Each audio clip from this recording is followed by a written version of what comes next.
pero también cubre las familias que tanto te necesitan. Vamos a estudiar tu palabra. Vamos a abrir la Biblia, Señor. Perdona nuestros pecados.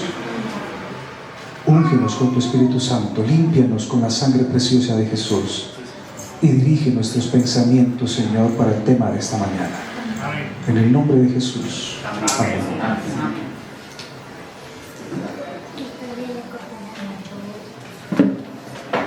Cerca del año, puedo equivocarme, estaba recordando, hubo un rey asirio llamado Tiglat-Pileser III. La historia nos dice, mis hermanos, este fue un hombre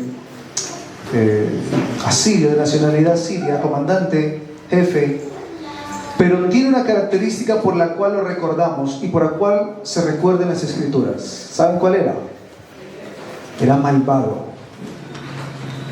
era feroz. Es más, el ejército asirio, por la historia, nosotros sabemos que tenían fama de ser de los ejércitos más feroces que hayan existido en el mundo.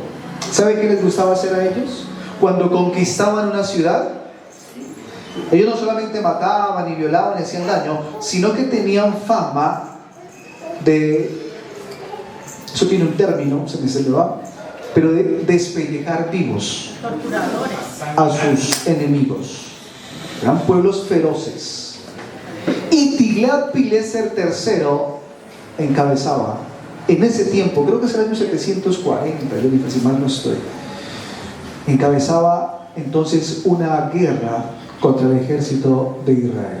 Para ese entonces, las tribus de Israel habían sido dispersadas, 10 tribus, Samaria. Pero Tiglat tenía en la mente acabar, ¿sabe con quién? Con una de las tribus se quedaban 2, con Judá, la tribu de Judá. Pero en la tribu de Judá había un hombre, ¿saben? El rey Usías. ¿Han escuchado de él? Usías. Otros textos lo llaman Azarías. Es el mismo rey. Pero Usías tenía algo particular también, y era que era un hombre militar, un estratega militar tremendo.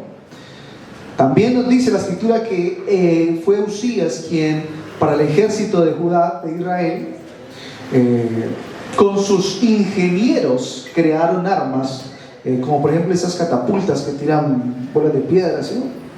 Y flechas bastantes. O sea, era un hombre también muy preparado militarmente. Así que Israel, el pueblo de Judá, estaba tranquilo porque sabían que Tiglat-Pileser le costaría mucho atacar ¿a quién? A Judá, porque tenían un rey, tenían un muy buen rey. Pero ¿saben qué es interesante? Que un año después Usías muere, y entonces el pueblo queda desprotegido, desamparado. Ese es el contexto en el que aparece la figura del profeta Isaías. Y hoy quiero que estudiemos. Ustedes saben que me gusta mucho tomar un pasaje de la Biblia y estudiar los detalles que se nos presentan. Quiero que vayamos al libro de Isaías. Isaías capítulo 6.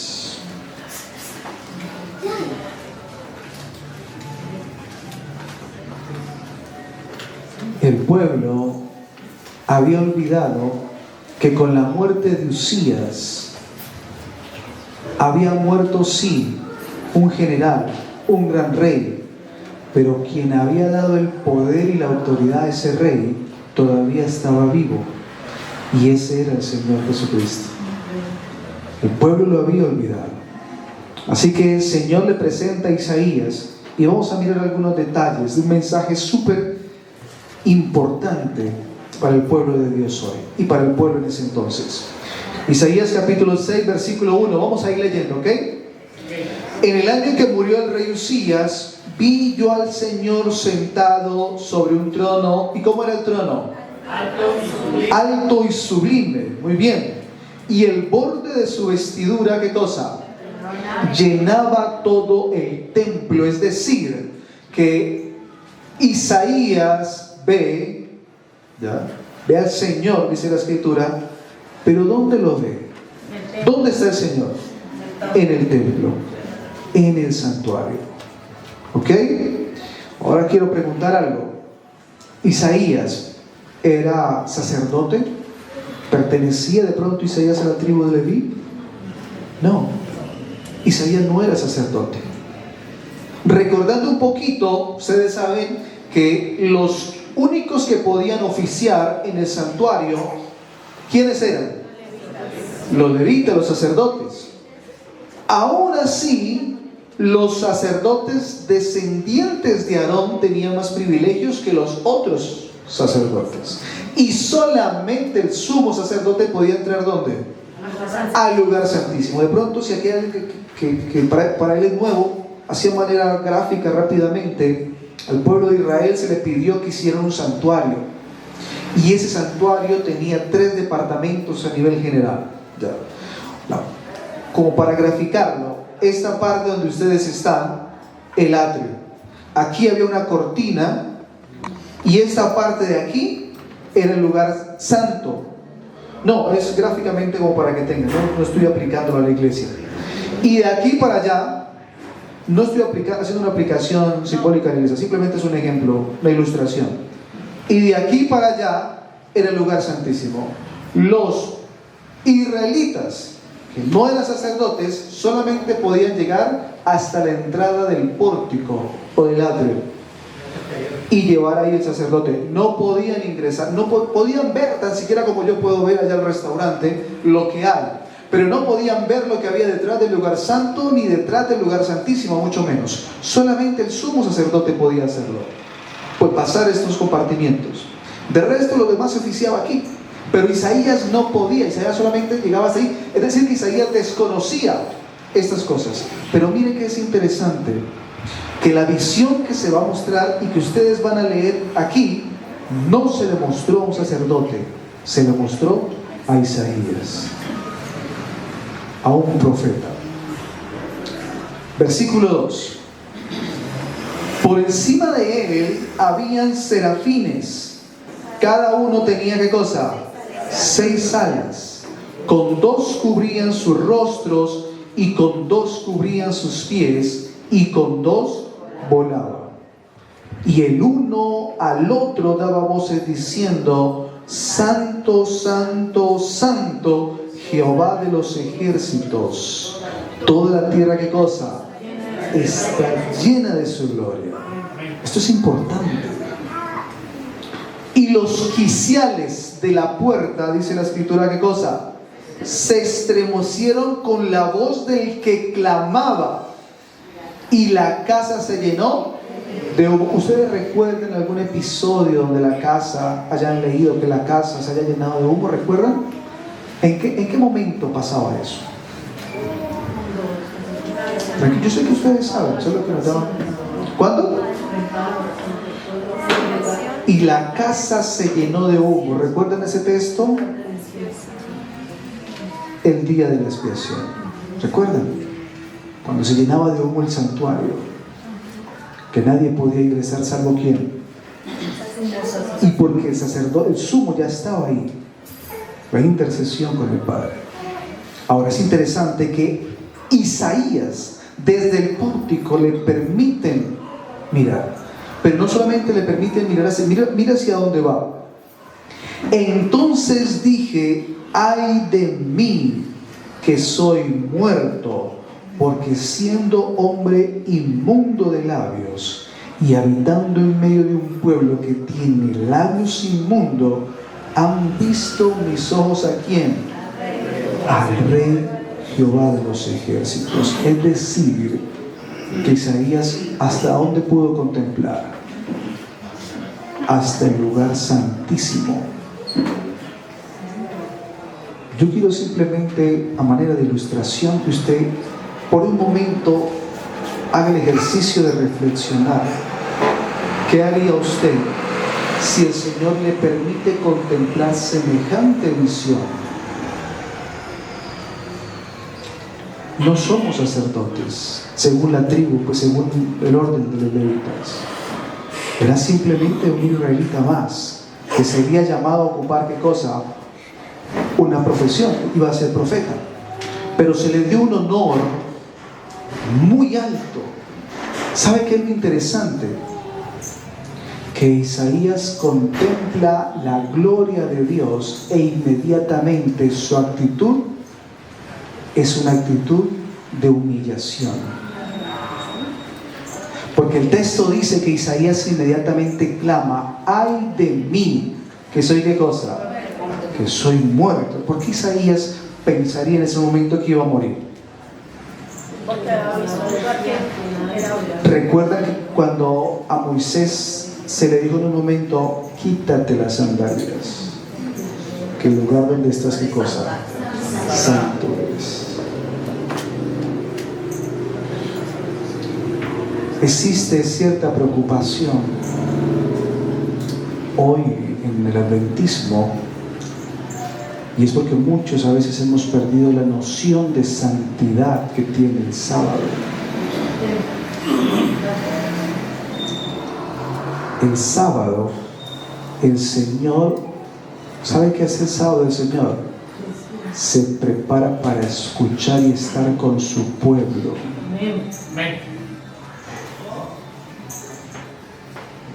Solamente quiero que reflexionen en eso. Usted y yo sabemos cómo es la adoración nuestra el sábado, desde el viernes en la tarde hasta el sábado a la caída del sol. Pero por un momento quiero que reflexionemos cómo ha sido nuestra actitud, cuál es nuestra cotidianidad cuando llegan las horas sagradas del día sábado. ¿Y por qué lo digo? Porque es un día santo, santo, santo. ¿Por qué? Porque el santo de los santos se prepara para estar con su pueblo, para escucharlo. ¿Y saben qué todavía es más? Somos privilegiados, ¿saben qué? En que estamos precisamente en el mismo cumplimiento que Isaías cuando ve la visión, en el día de la expiación. Ahora, aquí hay algo importante. A Isaías, que no era sacerdote, se le permite ver la gloria de Dios. Pero Isaías, ¿sabe qué pasa? Isaías reflexiona hacia sí mismo y piensa por un momento y dice: no merezco estar aquí, no merezco tener este privilegio. ¿Quién soy yo para poder contemplar la gloria de Dios? Debo morir, no tengo por qué estar aquí. Esa actitud de Isaías hace que el Señor inmediatamente responda ante esa actitud humilde del profeta. ¿Saben ustedes que la sierva del Señor, en los escritos de Elena de Juan, ella menciona Isaías, que siempre había dado mensajes al pueblo para reprensión de sus pecados, se encontró en ese momento frente a él mismo y se sintió igual de pecador que su pueblo. Él tuvo que autoevaluarse en ese momento, porque hasta entonces, ¿sabe cómo se consideraba Isaías? Que estaba bien delante de la presencia de Dios. Pero solamente cuando fue confrontado con la santidad del Señor, al ver la gloria de Dios, Isaías dice: ay de mí, mi condición es de muerte, no puedo estar en este lugar. Recuerden que siempre es un común denominador, que siempre que yo estoy con ustedes, les recuerdo que de manera personal siempre debemos tener o presentarnos delante del Señor con humildad. Isaías en ese momento se confrontó, se dio cuenta que no era digno de estar allí. Y yo no sé si de pronto aquí haya alguien que delante de los ojos de Dios también se considere así: Señor, yo no soy digno ni siquiera de que me mires, de que me bendigas.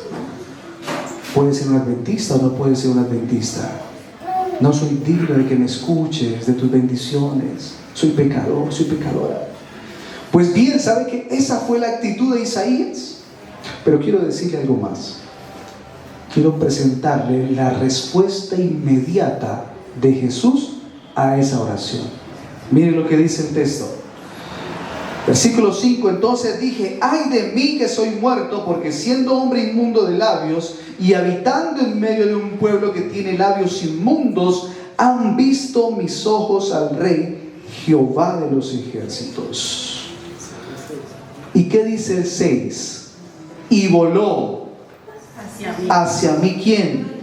Uno de los serafines. ¿Y qué tenía en su mano el serafín? Un carbón encendido tomado del altar con unas tenazas. ¿Sabe qué es interesante? Se me estaba pasando. Bueno, ya le voy a explicar. Versículo 7. Y tocando con él, ¿con qué? Con el carbón. ¿Y dónde tocó a Isaías? En la boca. Dijo, he aquí que esto tocó tus labios y es quitada, ¿qué cosa? Tu culpa. ¿Y qué? Y limpio tu pecado.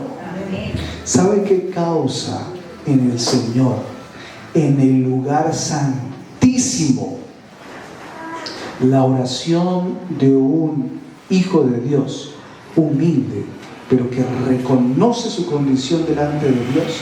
No es un remordimiento, es había un hombre, un hermano que ya no está, que recuerdo que cuando él iba a la iglesia siempre me decía y nos decía, por favor, cuando ustedes oren, pídanle al Señor, Dios, muéstranos mi condición, muéstrame mi condición real, cómo estoy delante de ti, para que sus oraciones sean escuchadas. ¿Sabe qué causó la oración de Isaías? Una respuesta inmediata, porque el Señor envía al ángel. Es cierto, Isaías, eres un pecador y no tienes derecho de estar en este lugar, pero inmediatamente el Señor envía a su ángel y toma un carbón del altar del incienso y toca los labios de Isaías. ¿Por qué los labios? De la abundancia del corazón habla la boca. Nuestra condición de pecado es interna.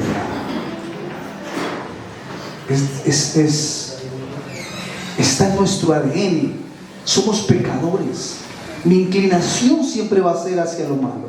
Siempre. Por eso no hay remedio humano que sirva para poder justificarnos delante del Padre. Solo es a través de la gracia de Cristo. Y por eso el Señor escucha la oración de Isaías. Toca el carbón y limpia el pecado de Isaías.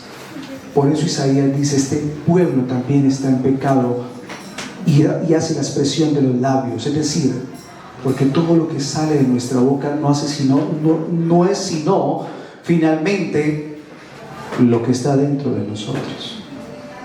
Permítanme, les comparto una frase.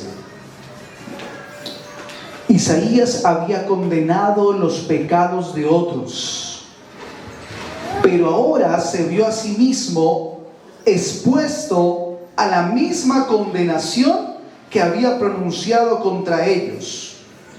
En su culto a Dios se había contentado, escuchen lo que dice, en su culto a Dios, es decir, en su forma de adorar, se había acostumbrado a una ceremonia fría y sin vida.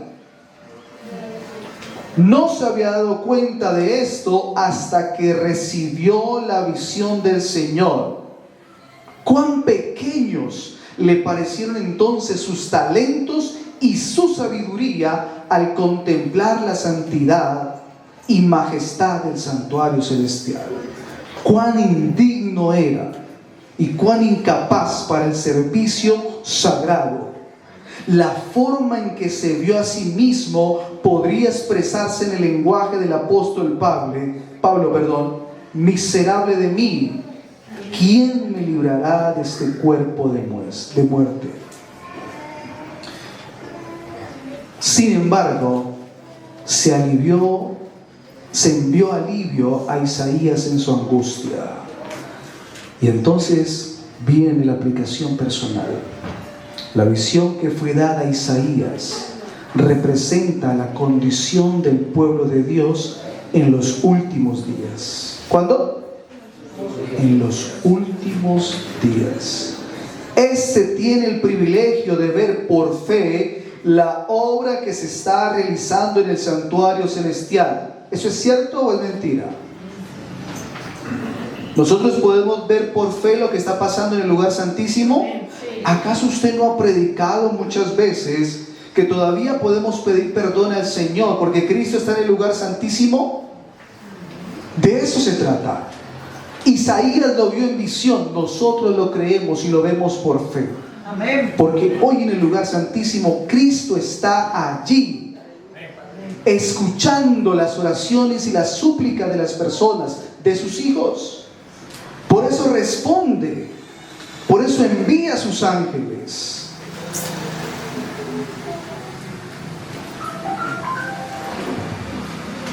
Mientras el pueblo de Dios mira por fe dentro del lugar santísimo y ve la obra de Cristo en el santuario celestial, percibe que es un pueblo de labios ¿qué? Inmundos, y pueblo cuyos labios con frecuencia han hablado vanidad y cuyos talentos no han sido santificados y usados para la gloria de Dios. Bien podría desesperarse al contrastar su propia debilidad e indignación con la pureza y el encanto del glorioso carácter de Cristo. Pero si lo desea, recibirá como Isaías la impresión que el Señor quiere hacer en el corazón. Escuchen lo que dice: hay esperanza para él si se quiere humillar su alma ante Dios. El arco de la promesa está por encima del trono y la obra hecha para Isaías se hará para el pueblo de Dios. Dios responderá a las peticiones que se eleven de todos los corazones contritos. ¿Hay esperanza para nosotros? Por supuesto que no. Es por eso que no deberíamos irnos de la iglesia, ¿saben? Apartarnos de los caminos de Dios. Porque Satanás sabe. Hoy en la lección de escuela sabática, ustedes recuerdan que el autor mencionaba como una espiral que Dios llama, recuerdan, perdona, salva, y el pueblo otra vez peca. Y otra vez Dios vuelve y comienza, llama, perdona, y el pueblo otra vez se revela. Pasó lo mismo con Nínive, ¿recuerdan? Cuando Jonás fue y predicó, solamente fue el poder del Espíritu Santo que en 3 días de campaña el pueblo, desde el rey, se arrepintiera. Pero ¿qué dice la historia? ¿Qué dice Nahum? El libro de Nahum dice que finalmente Nínive fue destruida. ¿Ya? Es decir, Dios siempre ha llamado a su pueblo, ha tenido misericordia y la sigue teniendo. Pero si hay alguien aquí en nuestro medio, un ser, un ente espiritual que no quiere que tú sepas ni que vivas esa experiencia de Satanás, porque para él le es más fácil decirle a usted: váyase de la iglesia, no vaya, usted no es digno de estar en ese lugar, usted no merece estar dentro del pueblo de Dios, váyase. Esa voz solamente proviene de aquel que está condenado para siempre, de Satanás. Porque la voz del Señor es otra. ¿Sabe cuál es la voz del Señor? Vengan y estemos a cuenta. Vengan, razonemos. Ese es Dios. Si vuestros pecados son como la que, vendrán a ser como que. Y si fueren rojos como el carmesí, vendrán a ser como blanca lana. Hoy, en esta mañana, yo quiero recordarles, de la misma forma como el Señor lo hizo con Isaías, que le pidamos al Señor que nos permita ver nuestra condición espiritual, porque urge Que el Señor nos muestre como le mostró a Isaías. ¿Para qué? Para poder refugiarnos en la omnipotencia de Dios. Él lo puede hacer. Ahora, ¿saben por qué el Señor necesitaba que Isaías reconociese su pecado? No solamente para ser perdonado, porque Isaías necesitaba el perdón, pero había algo más. Hay una razón de ser por la que el Señor desea que su pueblo sea justificado, sea perdonado. ¿Saben cuál es? Miren lo que dice el versículo 8.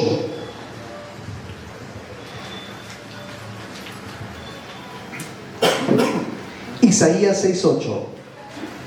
Después oí la voz del Señor que decía, ¿qué decía? ¿A quién enviaré y quién irá por nosotros? Y entonces respondí yo, heme aquí, envíame a mí. ¿Por qué el Señor necesitaba perdonar a Isaías y limpiarlo? ¿Por qué? Porque necesitaba prepararlo para la obra y la tarea que le tenía. ¿Pero acaso Isaías ya no lo estaba haciendo? Sí.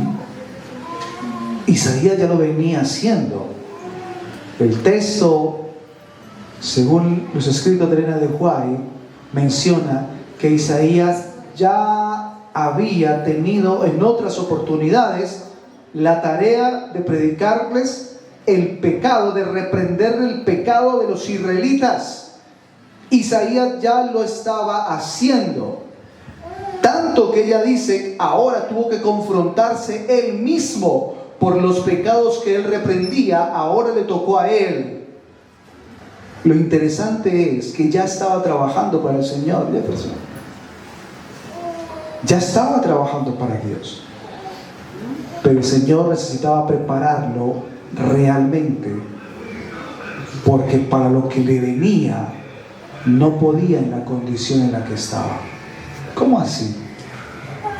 Quiero preguntarles, ¿alguien sabe cómo murió Isaías? Sí, hace rato.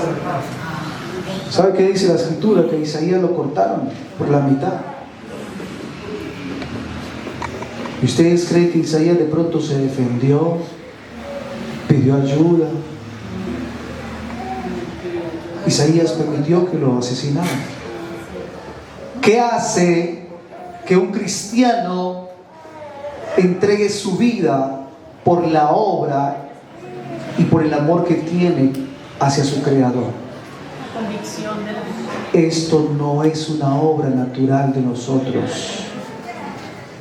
Tal vez yo le puedo preguntar a usted, ¿y qué pasará cuando tomen a sus hijos y les digan, nieguen a Jesús, nieguen el sábado y salvarán la vida de sus hijos? La convicción que tenía Isaías en ese momento, que lo llevó hasta la muerte por el rey Manasés, fue una convicción que recibió aquí cuando el ángel tocó sus labios. Isaías ya era predicador, ya lo era. Isaías ya hacía obra misionera, ya la hacía. Pero ¿estaba listo para lo que venía? No estaba listo. Ustedes hacen obra misionera, yo la hago. Y trato de hacerlo bien. Pero delante del Señor, Él que pesa los corazones sabe qué tan preparados estamos para realmente enfrentar la tarea que tenemos por delante. ¿Necesitamos o no necesitamos que el ángel toque nuestros labios también? Amén. Con un carbón encendido? Lo necesitamos. ¿Por qué divagamos tanto en las cosas de nuestra iglesia? ¿Por qué un día estamos con toda la actitud y el otro sábado no queremos venir? ¿Por qué un día queremos hacer todo para el Señor y a los 8 días no queremos nada con Dios? Es porque necesitamos ser tocados.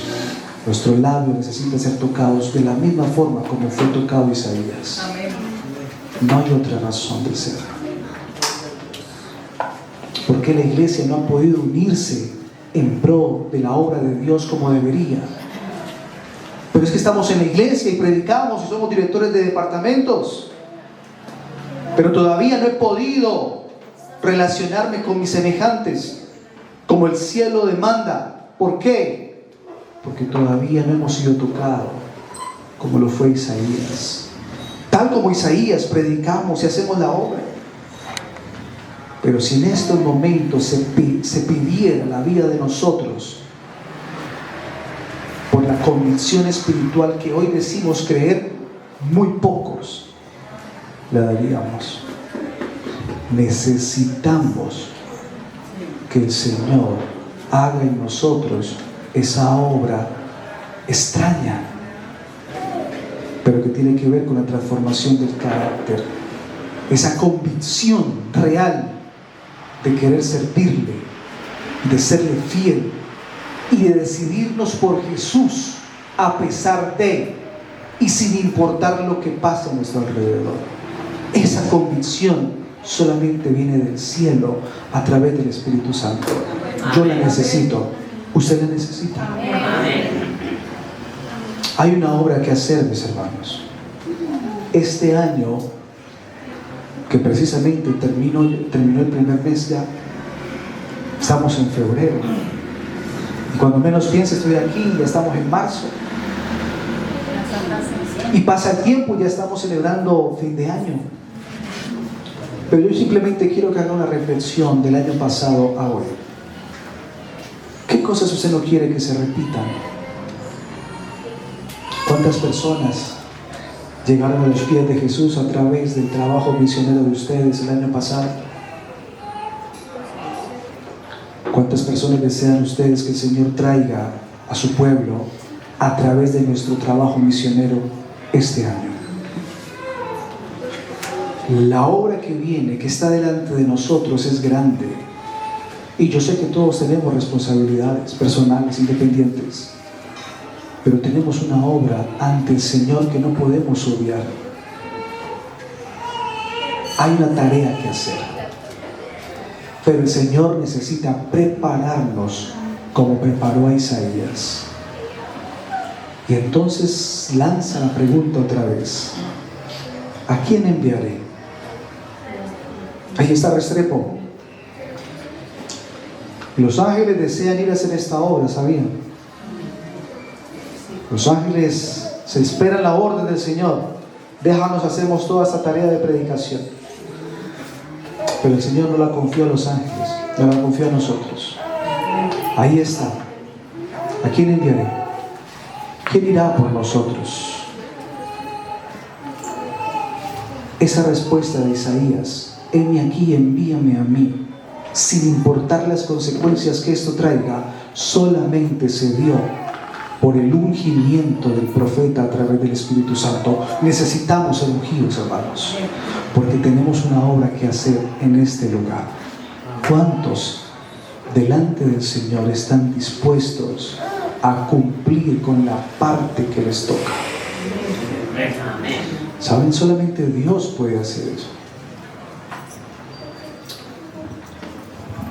Permítanme, termino con un texto más.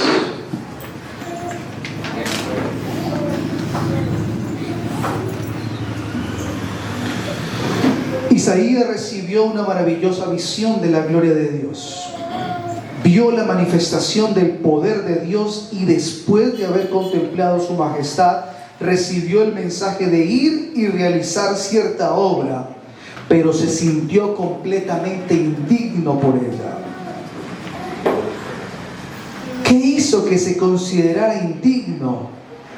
¿Pensó que era indigno antes de tener la visión de la gloria de Dios? No. Se imaginaba, mire cómo se imaginaba Isaías. Isaías se imaginaba recto delante de Dios. Pero cuando se le reveló la gloria del Señor de los ejércitos, cuando contempló la inexpresable majestad del cielo, dijo: ¡ay de mí que soy muerto! Necesitamos, como seres humanos, entender que esta es la obra que necesitamos que se haga por nosotros. Necesitamos que el carbón encendido tomado del altar sea colocado sobre nuestros labios. Necesitamos escuchar las palabras: es quitada tu culpa y limpio tu pecado. ¿Por qué Isaías fue escuchada su oración en el lugar santísimo? En el lugar santísimo está el arca del pacto. Y dentro del arca del pacto está la ley de Dios. Y esa ley, cuando yo me comparo frente a ella, ¿qué hace? Me condena. ¿O quién de aquí se puede parar frente a la ley y decir: Señor, yo cumplo a cabalidad todos esos mandamientos? ¿Sabe qué hizo que el Señor tuviera misericordia de él? Que encima de la ley, cubriendo el arca, estaba la ¿qué? La mesa del propiciatorio, es decir, la justicia de Cristo. Hoy, en esta mañana, quiero invitarlos para que de la misma forma como Isaías, nos tomemos y comprendamos que, aprovechando que Cristo está en el lugar santísimo, pidamos por su justicia, por su misericordia. ¿Merecemos morir? Por supuesto. Isaías sabía que merecía morir, pero gracias al propiciatorio, que aún en Cristo está allí, podemos pedir misericordia. Amén. Y se nos será dada. Y entonces el Señor podrá decir: ¿qué cosa? Es quitada tu culpa y limpio tu pecado. ¿Desean orar conmigo?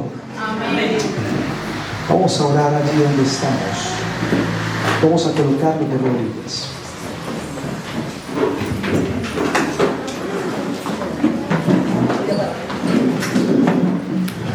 Eterno Dios,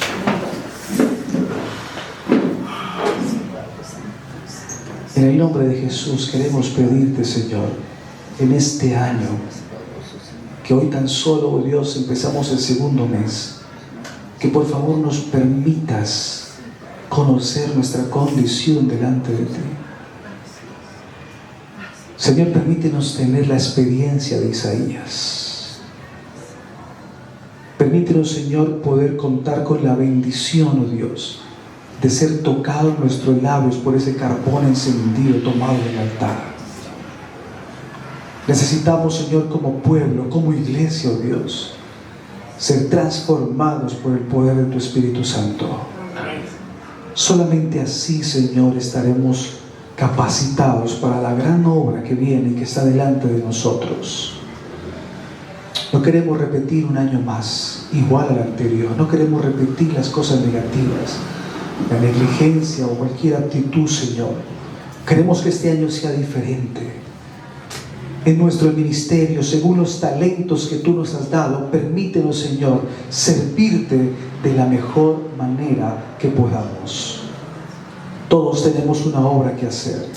Isaías tenía una obra que hacer, pero necesitaba ser ungido por tu Espíritu Santo. Nosotros también necesitamos ser ungidos, Señor.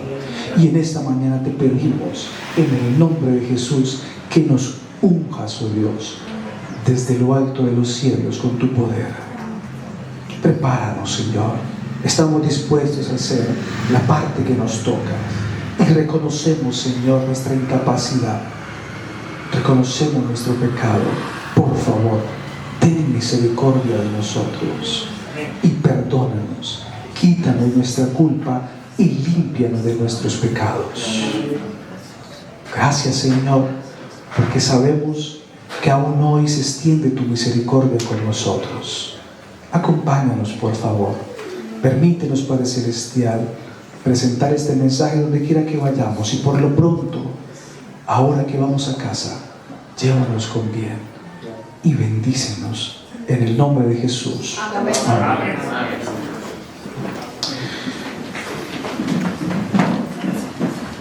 Quiero, allí donde estamos sentaditos, vamos a terminar cantando el himno número 201. Himno número 201.